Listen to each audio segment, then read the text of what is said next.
Welcome to Samba Samba. Enjoy the video. Start by gathering your simple supplies. You'll need a sturdy piece of cardboard, a sharp pair of scissors, and some reliable craft glue. Don't forget your favorite paints or colorful markers to bring your fish to life. A pencil and eraser are also handy for sketching your initial design. This easy method ensures a fun and creative crafting experience for everyone. Now, let's get creative with your design. Use your pencil to sketch the outline of your fish directly onto the cardboard.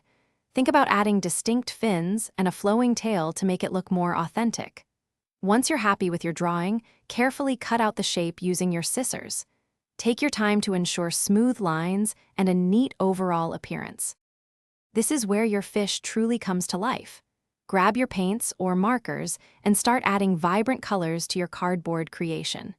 Consider painting individual scales and adding a detailed eye to give it personality.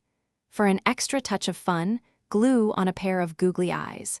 You can also sprinkle on some glitter or attach small sequins for a dazzling effect. Almost done, make sure to let all the paint and glue dry thoroughly before handling your fish too much. This usually takes about 20 to 30 minutes. If you want to hang your fish, carefully punch a small hole near the top and thread a piece of string through it. You can even make several fish to create a colorful school. Enjoy your beautiful, handmade cardboard fish. Thanks for watching.